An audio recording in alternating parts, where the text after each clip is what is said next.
Fall 2.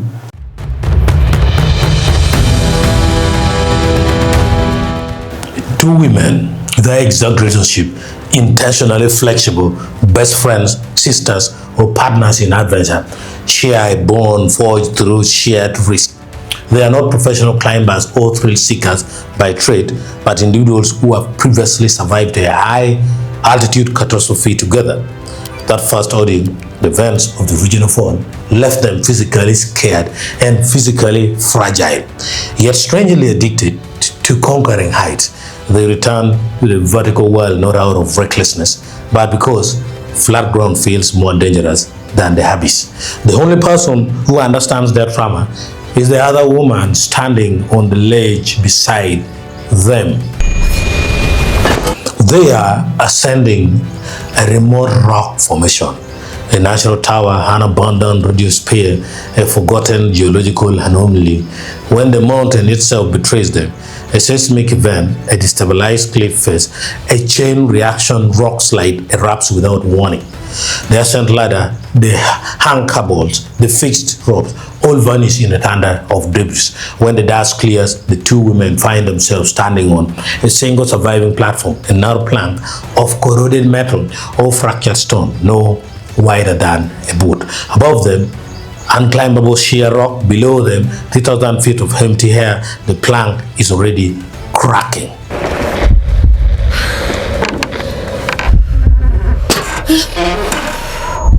Unlike the first film, where escape required descending a tower, here the problem is existential stasis.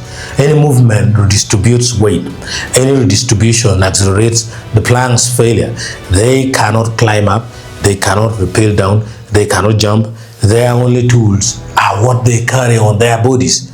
A dead phone, a single water bottle, a multi-tool, and the clothes they wear. The enemy is not a predator or a villain, but physics itself, and the slow, maddening realization that one of them may need to stay perfectly still while the other attempts an impossible solution, or that neither moves and they simply wait for the plank to snap.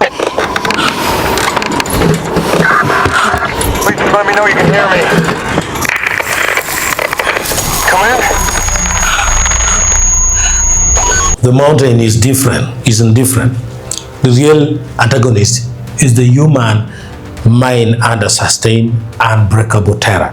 Hours become days, sleep is death. A single unconscious shift in weight will send them both following. Dehydration blurs vision, vertigo becomes a voice whispering that jumping would be faster. The two women must manage not only their own deteriorating sanity, but the terrible mathematics of mutual survival. If one panics, both die. If one sacrifices herself, the other might live. The story asks a serious question. When there is no rescue, no villain to fight, and no movement possible, how do you choose who breathes next?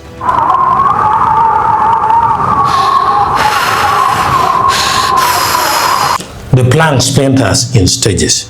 A crack runs its length, a ball shatters. The two women must attempt something audacious, a swing, a catch, a leap to a distant outcropping that exists only in shadow. One will have to hold the plank steady while the other moves, knowing that sudden release of counterweight will likely send the holder plummeting. The film's final physical sequence is not a fight, but a transfer of trust, a handgrip, a widespread promise, a moment of shared breath before gravity makes its decision. If one falls, the survivor must live with the specific unbearable knowledge that she was the one who moved. If both survive, they emerge not triumphant but fundamentally rewritten. People who have started into a 3,000-foot grave and heard it whisper their names. The final film is not rescue helicopter but two pairs of eyes looking at each other across solid ground, understanding that some heights cannot be climbed, only survived.